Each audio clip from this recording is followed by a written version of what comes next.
우리가 그저께 저녁에 금요 저녁 예배를 드리는데 밤 11시가 넘은 시간인데도 불구하고 우리 사진에 보면 우리 성도들이 이렇게 강단 앞에서 기도하고 또 뒤에 앉은 분들도 서로 이렇게 기도해 주는 그런 장면이 보입니다. 그래서 어떤 분들은 기도하다가 입신해서 천국을 체험하고 있는 분들도 있고, 또 어떤 분은 또 아파서 여러 사람들이 모여서 이렇게 같이 기도해 주고 있는 장면도 있습니다. 근데 깜깜해 가지고 누가 누군지는 모릅니다. 실명은 어, 실명은 우리가 알 수가 없지만은 어쨌든 우리가 근데 하나님이 우리 교회를 보고 굉장히 기뻐하시는 그런 감동을 받았습니다. 내가 너희를 사랑하노라. 정말 우리가 예수 믿고 천국 가는 것도 감사한데 이 땅에 사는 동안 서로를 위해 중보하며 기도해 주고, 아픈 자를 위해서 내가 가지고 있는 신의 은사를 다 발동을 해서 그분들 위해 기도. 근데 실명을 공개 안 하려고 그랬는데 금요일 날 입은 옷하고 지금 똑같은 옷을 입고 온 사람이 있어서 실명이 갑자기 알려질 수도 있겠습니다만은 그것까지 보도록 하겠습니다. 정말 내가 몸이 아픈데 누가 나를 위해 기도해 줄까요? 내 형제가, 내 오빠가, 내 남동생이, 내 여동생이 나를 위해 기도해 줄 수 있을까? 항상 그렇게 생각해 봐요. 누가 나를 위해, 내가 아프면 누가 나를 위해 간호해 줄까? 누가 나를 위해. 대통령 선거를 하라 그러면 나는 그분에게 좀 한 표를 찍고 싶어요. 누구냐 하면 나를 위해 내 죄를 대신해서 나를 위해 죽어줄 사람이 있으면 대통령 자격이 있다. 그런 생각을 해 봅니다. 나는 잘못하고 나는 부족한 사람이지만 내 잘못과 내 실수를 뒤에서 얘기하는 자들이 아니라 내가 늘 잘못하고 늘 죄를 짓고 살고 있지만 그러나 나를 위해 자기의 목숨을 바쳐줄 수 있는 분이라면 그분이 내 대통령 자격이 되지 않겠는가, 그런 생각을 해 봅니다. 물론 그런 분은 있을 수 없고 또 나를 위해 죽을 자격도 없습니다. 부모라고 내 죄를 위해 죽어줄 자격이 있습니까? 부모는 내가 아프면 나를 위해 아프고 싶고 대신 고통받고 싶으시지만 또 마음은 그렇지만 실제 그것이 될 수가 없는 것이, 부모도 대통령도 다 죄인이기 때문에 죄인은 똑같은 죄인을 위해서 그 상처를 대신해 줄 수가 없어요.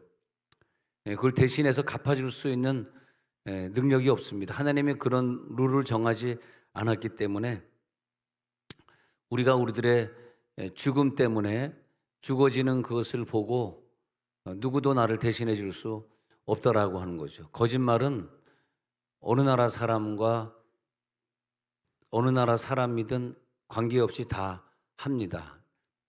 중국 사람은 중국식 거짓말 하는 것이고 한국 사람은 한국식 거짓말 하는 거죠.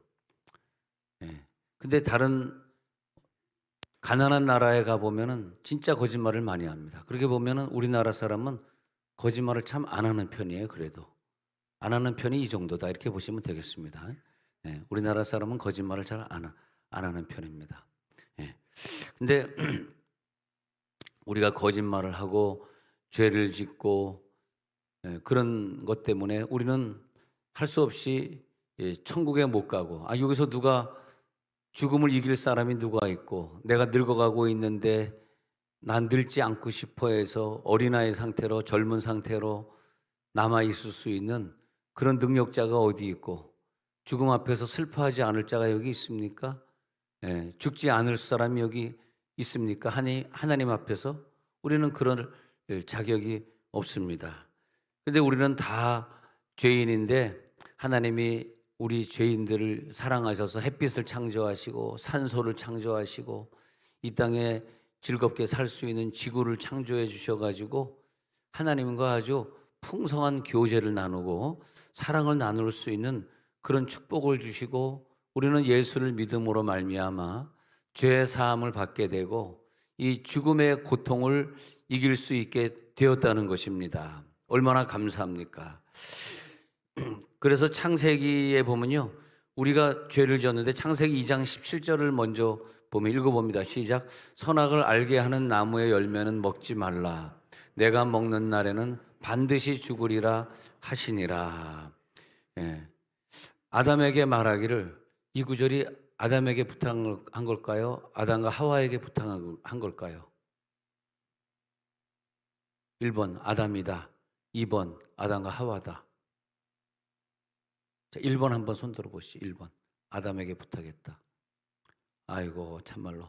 자, 2번 아담과 하와에게 부탁했다. 2번 손 들어보시죠. 네. 확실히 둘 다 손 안 드는 분들이 오늘은 무효표가 많네요. 네. 그래서 한번 잘 찾아보시기 바랍니다. 오늘 저녁 예배 때 답은 말씀드리도록 하겠습니다. 그런데 이렇게 하나님이 우리 인류에게 선악과를 먹지 말라 이렇게 부탁을 했는데, 근데 그들이 정령 죽으리라 그런데도 불구하고 그 선악과를 먹게 됨으로 말미암아 죄를 짓게 되고 정령 죽으리라 그런 것 때문에, 결단코 죽으리라 그런 것 때문에 우리 인간은 할 수 없이 지옥에 갈 수밖에 없게 된 것이죠. 우리 아이들이 태어나서 조금 자라면서 이제 눈을 뜨게 되고 엄마가 누군지 알게 되면서부터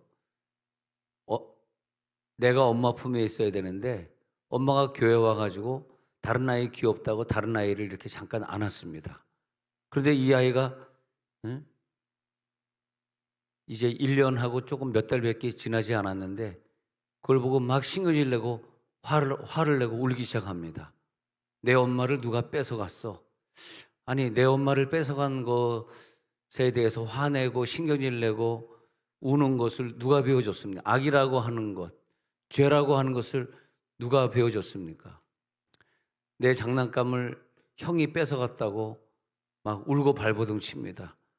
아니 그 악한 것이라고 하는 것을 엄마가 배워주지도 않고 아빠가 배워주지도 않았는데 이 질투의 죄가 어렸을 때부터 일어나기 시작합니다. 가르침을 받지도 않았는데 말이야. 그래서 로마서 6장 23절에서는 그렇게 또 죄의 삭은 결국은 사망이 되는 것이고 하나님의 은사는 그리스도 예수 우리 주 안에 있는 영생이다. 그러니까 이 죄의 삭은 결국은 어릴 때부터 1살 때부터 지은 죄가 죽을 때까지 계속되면서 결국은 사망으로 갈 수밖에 없다. 인생의 종착역에 70이 80, 90이 되면 이제는 내 목숨이 끝나야 되고 그 다음에는 영원한 영멸 지옥에 가야 되는데 오직 예수 그리스도를 믿는 자들만 천국에 가도록 했기 때문에 악한 것을 행한 것은 진노가 기다리고 있고 그 징계가 기다리고 있기 때문에 죄의 싹은 죄의 결과는 결국은 사망이다. 우리가 살아가면서 이 죄를 극복할 수 있고 죄를 이길 수 있고 죄의 문제를 해결할 수 있는 사람이 있다면 가장 행복한 사람일 것입니다. 할렐루야. 죄의 문제를 해결할지어다. 죽음은 영원히 하나님과 분리되는 것인데 우리가 살다가 죽는 건 어떻게 할 수 없지만 그 다음에 두 번째 죽음이라고 하는 두 번째 사망이니라라고 하는 죽음은 어쩔 수 없지만 지옥에 가는 건 정말 우리들이 피해야 됩니다. 근데 천국에 갔다 온 사람들의 얘기를 들으면 들을수록 정말 우리들이 경각심으로 깨달아야 되는 것은 아니 교회 다니는 분인데 이름이 없더라고요. 그럴 때 천국에 가서 그분을 찾았는데 그분이 없더라고요. 그럴 때 그냥 가슴이 덜컹 내려앉습니다. 심장이 뜁니다. 아니 그분이 같이 교회 생활했는데 왜 그분이 그 생명록 이름이 없을까? 그래서 다시 물어봤어요. 아니 그분 이름이 진짜 없어? 그랬더니 그분 이름이 거기까지만 하도록 하겠습니다. 괜히 또 여러분 또 우리들이 예수를 믿고 천국을 가야 되는데 지옥은 말이에요. 예수님이 직접 하신 말씀 중에서 마가복음 9장 47절에 가서 보니까 만일 내 눈이 너를 범죄하게 하거든 빼버리라. 읽어볼까요? 시작. 만일 내 눈이 너를 범죄하게든 빼버리라. 한 눈으로 하나님의 나라에 들어가는 것이 두 눈을 가지고 지옥에 던져지는 것보다 나은데, 지옥이 얼마나 무섭고 절대 가면 안 되느냐 하면은 이 땅에 사는 동안 눈 하나로 사는 것이 낫다 이거예요. 눈 두 개로 살면서 죄를 지어서 지옥에 가는 건 영원한 고통이다. 이 땅에 사는 동안 그냥 눈 하나로 살아라. 지옥은 어떤 곳이냐? 이 땅에 눈 하나로 사는 것보다 더 나쁜 곳이다. 더 고통스러운 것이다. 더 지독한 것이다. 응? 내 눈이 혹시 너를 범죄하게 하거든 빼버리라. 근데 뭐 한 눈만 가지고 범죄하는 게 아니라 두 눈 가지고 범죄하고, 그러니까 우리가 지옥에 안 가려고 그러면 한 눈만 빼지 말고 두 눈 다 빼야 될 것 같습니다. 예? 한 눈만 뺀다 그래 어떻게 또 되겠습니까? 그래서 그 도박하는 사람의 뭐 손가락을 잘랐더니 발가락으로 한다 그러는데, 그건 우리들이 이 땅에서 끊을 수 없는 것 아닙니까? 근데 그거 가지고 도박하다가 지옥 가지 말고 그냥 다 손발 다 잘라버리고 풍뎅이 돼가지고 풍뎅이처럼 돼가지고 천국 가는 게 낫다. 이제 그렇게 말. 그만큼 지옥은 무서운 것이다. 이 땅에서 잠깐 한눈 없어서 사는 것 때문에 불편한 것보다 저 영원한 지옥에서 그 불구덩이 속에서 얼마나 그것이 영원한 곳이고, 그러니 우리 절벽에서 떨어졌는데, 절벽에서 떨어졌는데 이젠 땅바닥이겠지 생각했는데 한없이 떨어지는데 얼마나 떨어지고 있냐 하니까 영원히 떨어지고 있어요. 영원히 떨어지고 있는데 그 끝이 없어. 지옥이 바로 영원한 곳이다. 자, 오늘 읽어드린 마가복음 9장 48절 한번 볼까요? 그 다음 구절 48절 시작.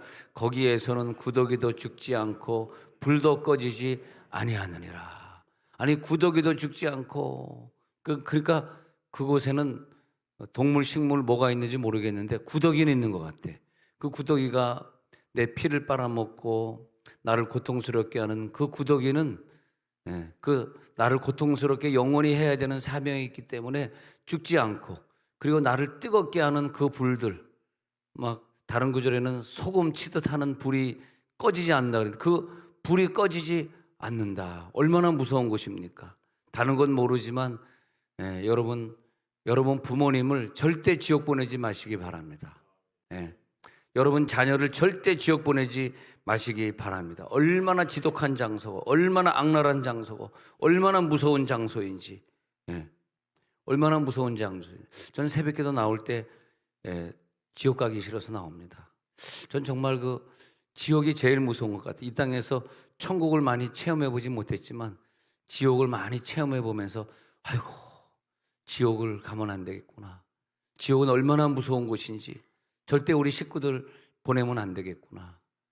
우리가 다른 것보다 내 자녀 중에서 예수 안 믿고 지옥 갈 일을 하는 애들은 무슨 야단을 쳐서라도 교회 데리고 나와야 됩니다. 근데 내가 지옥 가기를 원하지 않는데 나보다 더 지옥 가기를 원하지 않으신 분이, 내가 지옥 가기를 원치 않으셨던 분이 바로 하나님이에요. 야, 나 너 지옥 가기를 진짜 원하지 않아. 그래서 그걸 갖다 공의라 그래. 공의. 모든 사람들이 다 지옥 가기를 원치 않으셨던 걸, 그 마음을 공의의 하나님보다 공적인 의의 하나님이다.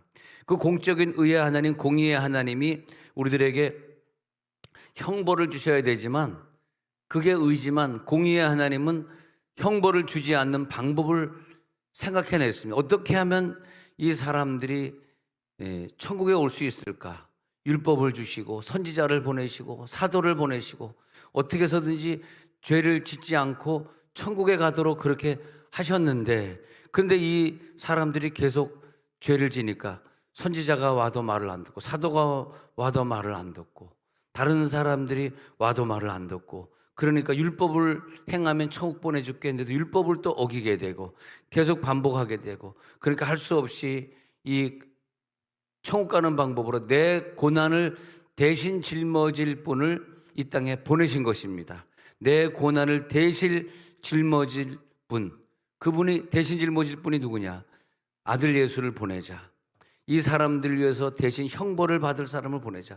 그래서 이 땅에 우리가 내 죄 때문에 병들고 고난받아야 되는 걸 그대로 재현할 사람, 내 대신 채찍을 맞을 사람, 내 대신 아플 사람, 내 대신 무덤에 갈 사람, 내 대신 그렇게 죽어줄 사람을 하나님이 보내야 되겠기에 자기의 하나밖에 없는 독생자 아들 예수를 이 땅에 보내셔가지고 십자가에 고통받을 때, 채찍에 맞을 때 우리가 받아야 될 고통, 그 채찍을 그대로 맞게 하시고 이 땅에서 그대로 나 대신 버림을 받게 하시고 그 형벌을 받게 하셨는데, 나의 하나님이여 나의 하나님이여 어찌하여 나를 버리셨나이까. 그렇게 우리를 갖다가 버리셔야 되는데 대신 그 예수 그리스도를 버리시고, 이런 구절들이 꼭 믿어지시기를 바랍니다. 어떤 사람은 이렇게 해서 너를 천국으로 인도하시는 거야. 그런데도 그게 안 믿어지는 거예요. 안 믿어지기 때문에 교회 나오지 않는 거예요. 안 믿어지기 때문에 자기 마음대로 달면 먹고 쓰면 뱉고 그렇게 하나님을 믿는 거예요. 왜 그럴까요? 믿음이 아니기 때문에. 근데 내 믿음을 가지고 살면 그게 안 돼요. 근데 하나님이 나에게 은혜를 주셔서 하나님의 성령의 불을 주셔서 하나님이 믿음을 주신 다음부터는 자, 교회 생활을 그냥 일반적으로 할 때는 그게 안 돼요. 근데 일반적으로 하다가 어느 순간에 그것이 10대일 수도 있고 뭐 40대 50대 가서 그럴 수도 있고, 그때 가가지고 성령의 불을 체험하잖아요. 성령의 불을 체험한 다음에는 내가 교회 나오고 싶으면 나오고 말고 싶으면 말고 하는 것이 아니라 이젠 저절로 막 나가고 싶고 저절로 하나님 나를 깨워주셔서 예배 가게 되고 그런 단계에 가게 돼. 그때 우리는 그것을 믿음이다. 그래서 믿음은 내 것이 아니라 하나님이 나에게 주셔야 되는 믿음. 우리가 기도할 때 하나님 교회 열심히 나가게 해주세요라고 하는 것보다도 그 믿음을 나에게 주셔서 나도 내가 가는 것이 아니라 하나님이 나를 가게 하시는, 그렇다 하나님의 열심히 너를 구원하리라.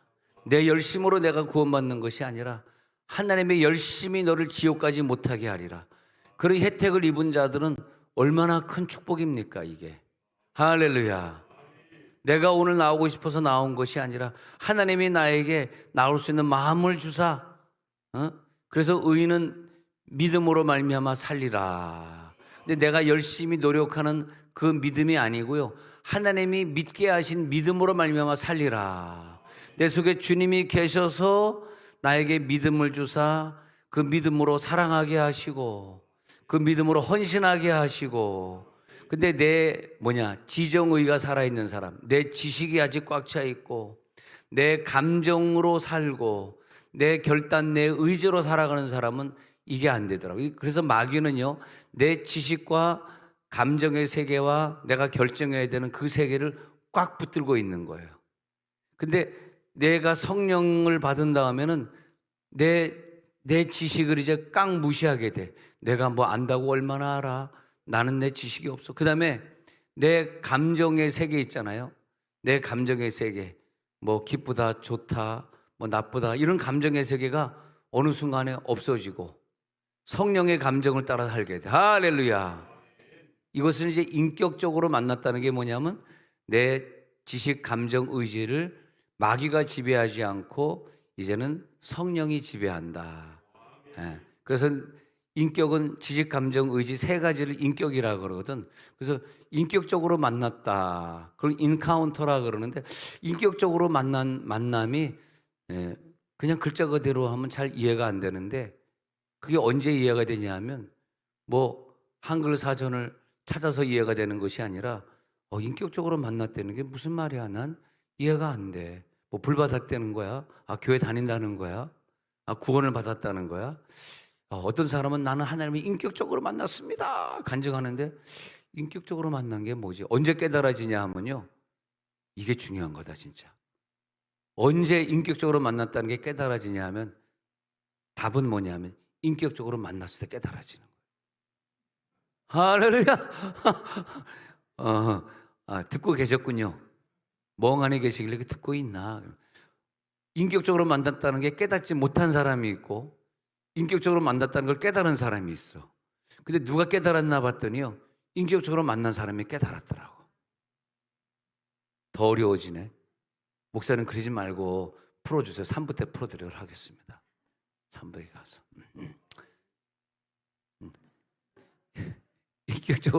인격적으로 만났다는 건 지금 말씀드렸잖아요. 지식, 감정, 의지를 마귀가 꽉 잡고 있어요. 네. 꽉 잡고 있어요, 진짜. 그래가지고 내가 가지고 있는 모든 지식들이 하나님 앞에 쓸모가 없어. 마귀가 잡고 있으니까. 내 감정 때문에 옆에 사람들이 힘들어. 내 감정을 성령이 지배해야 되는데 마귀가 잡고 있으니까 힘들어. 그 다음에 세 번째, 뭘 결정할 때 성령이 결정하도록 해야 되는데 항상 하나님 이거 하면 하나님 기뻐하실까요? 하나님 영광 받으시겠습니까? 항상 매사를 물어볼 때 지정의를 성령이 지배하고 있는 사람은 이 결단할 때 하나님 내가 어디로 이사하려고 그러는데 그 하나님 기뻐하실까요?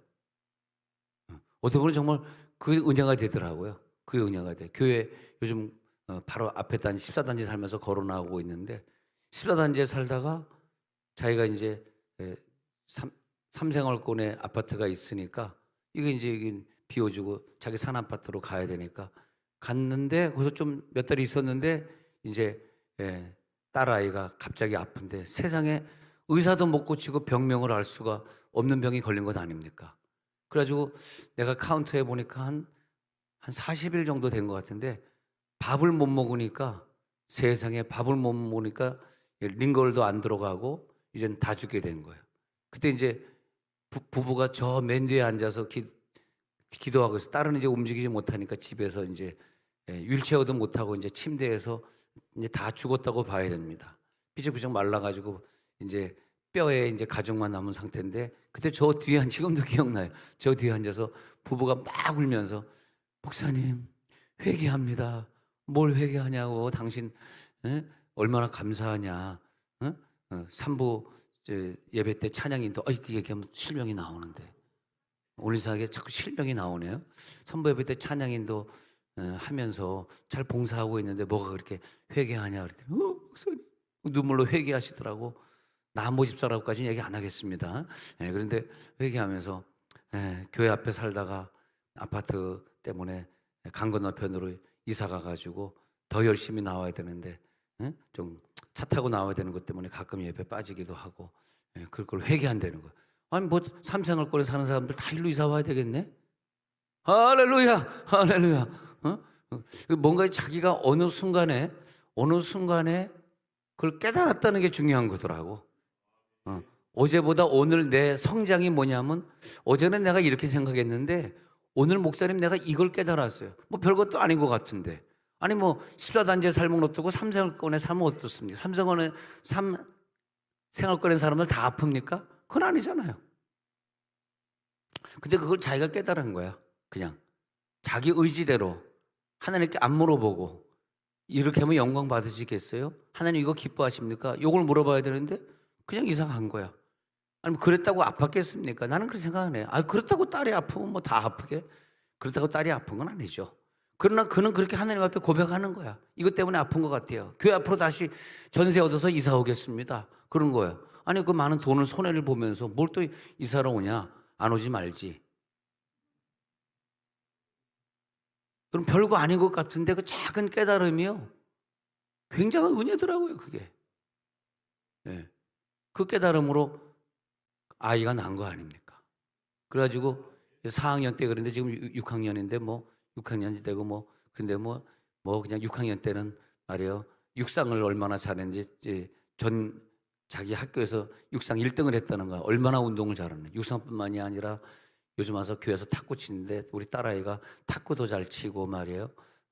뭐 그냥 뭐 테니스도 잘하고 모든 걸 다 잘하지 않습니까? 배드민턴도 잘하고. 근데 야, 별것도 아니. 오늘 여러분 별거 아닌데 이 하나의 깨달음이 내 영을 성장시키잖아요. 할렐루야. 오늘 하나의 깨달음이 뭐냐면 오늘 저녁에 백두스쿨 예배구나. 우리 다음 세대를 위해서 나도 기도에 동참해야지. 요거 하나 깨달은 게 굉장한 깨달음입니다. 여러분 똑똑해가지고 아멘과 해야 될 거 아니까 탁탁 구분하시는데 별것도 아닌 것 같은데 이사야 53장 6절에서 우리는 다 양 같아서 그러되 행하여 다 각기 제 길로 갔거늘 여호와께서는 내 모든 죄악을 그 예수님께 담당시키셨네. 우리는 다 양 같아서 그릇 행하여 각기 제 길로 가고 있었지만 그러나 내 모든 죄악을 예수님이 담당하셨어. 이게 오늘 깨달아지는 거예요. 어떡해. 내 죄악을 여러분들의 죄악, 나의 죄악을 예수님이 담당 안 하셨으면요, 우리는 절대 교회 나올 수 없는 사람이에요. 네. 절대 천국 갈 수 없습니다. 우리가 돈이 많다고 천국 가는 것도 아니고, 다른 사람보다 재능이 많다고, 내가 특별한 장소에 사는, 내가 제일 잘 사는 미국에 가서 산다 그래서 구원받는 것도 아니고, 우리들은 다 죽어야 될 사람이고, 그리고 다 용서함이 필요합니다. 예수님이 내 죄를 용서한 것이 믿어질지어다. 그게 바로 복음의 소식이에요. 복음이 나에게 임했습니다. 내 대신 그분은 형벌을 받기를 기꺼이 원하셨습니다. 이게 믿어져야 됩니다. 그분은 내 대통령이 되신 거예요. 내 대통령은 누구냐 하니까, 내 앞에 서 있는 저 대통령은 나를 다 용서하시고 내 잘못을 다 덮어주시고, 그분이 내 대통령, 내 예수님이십니다. 할렐루야. 누가 내 대통령이 될 자격이 있습니까? 누가 내가 끊임없이 잘못하고 실수하는데, 누가 내 끊임없이 잘못하고 실수하는 것을 덮어줄 자가 누가 있냐, 이거. 여러분 직장에 가 보십시오. 여러분 실수하면 그것을 물고 늘어지고 몇 년 동안 그것 가지고 계속, 여러분 공무원들은요, 어디 접촉사고 잠깐 냈다, 이게 경찰에 보고가 되면 진급이 안 된다 그래요. 그리고 그것이 아주 은퇴할 때까지 따라다닌다 그래. 그래서 접촉사고 났다 그러면 공무원들은 무조건 돈으로 해결할 수밖에 없는 아주 불리한 가운데, 아직 교통사고 안 나봤으니까 잘 모르시겠지만, 우리 교회 교통사고 잠깐 접촉사고 난 다음에 진급이 안 되고 너무너무 고통받은 분들이 있어서 얘기입니다만, 얼마나 그 불편합니까? 별것도 아닌데 말이에요. 그렇잖아요. 그런 것들이 평생 우리를 괴롭게 하고 있는 것 아닙니까? 그러나 예수님이 우리를 자유케 하셨습니다. 우리들의 죄를 지적하지 아니하시고. 자, 고린도전서 2장 2절에 한번 볼게요. 이걸 읽어보도록 하겠습니다. 고전 2장 2절 시작. 내가 너희 중에서 예수 그리스도와 그가 십자가에 못 박히신 것 외에는 아무것도 알지 아니하기로 작정하였습니다. 얼마나 그 사랑이 큰지, 평생 나를 따라다니면서 고통스럽게 내 죄를 지적하고 내 실수를 지적하는 것이 아니라, 예수는 십자가에 못 박히시면서 나의 모든 죄를 다 가져가셨기 때문에, 사도 바울은 그것 외에는 아무것도 알지 아니하기로 작정할 만큼 그 십자가의 능력은 바울에게는 대단히 컸던 것입니다. 할렐루야. 얼마나 컸냐 하니까, 이 십자가 외에는 내게 아무것도 중요하지 않아. 그래서 내가 저 이방 사람들, 저 시리아 사람들, 저 터키 사람들, 저 유럽에 있는 사람들, 그 사람들 위해서 내 목숨을 바칠 만큼 이 십자가는 능력이 있어. 여러분, 십자가의 능력이 여러분에게 얼마나 큰 능력으로 다가왔습니까? 내 삶을 그냥 저희 가서 살 만큼 능력이 있습니다. 내 삶을 저들을, 가난한 자들에게 줄 만큼, 내가 물질이 조금 있으면 이걸 가지고 저 지진 나는 사람들에게, 지난주에 여러분 몇 분이 송금해 주셔가지고 터키 선교사에게 보내드렸습니다만, 이렇게 송금할 만큼, 그만큼 십자가는 나에게 능력이 있습니다. 할렐루야. 자, 갈라디아서 6장 14절의 능력입니다. 어느 정도 능력이 있나 했더니, 갈라디아서 6장 14절에 있는 것처럼 시작. 그러나 내게는 우리 주 예수 그리스도의 십자가 외에는 결코 자랑할 것이 없으니 그리스도로 말미암아 세상이 나를 대하여 십자가에 못 박히고 내가 또한 세상을 대하여 그러하니라. 얼마나 그 십자가가 능력이 많은지 나에게 느껴진 것은, 나를 십자가에 다 못 박아버리고, 그리고 이제는 세상도 다 못 박아버리고, 세상도 이젠 기대하지 않고, 바울은 가족을 가지지 않고 살 만큼, 그 몸에 질병이 있어도 의사에게 치료받으려고 하지 않고 그 질병이 있는 상태에서 선교를 떠날 만큼 주 예수 그리스도의 십자가 외에는 결코 자랑할 것이 없다고 고백하고 있습니다. 결론적으로 그 복음이 여러분들에게 들어가시기를 바랍니다. 영접하는 자 곧 그 이름을 믿는 자들, 오늘 처음 읽은 구절입니다. 영접하는 자 곧 그 이름을 믿는 자들에게는 하나님의 자녀가 되는 권세를 주셨으니, 오늘 여러분들에게는 하나님의 자녀가 되는 권세가 있습니다. 그 권세를 절대 버리지 마시기 바랍니다. 나는 이제 오늘 예수님을 영접하렵니다. 예수님을 내 마음에 모시렵니다.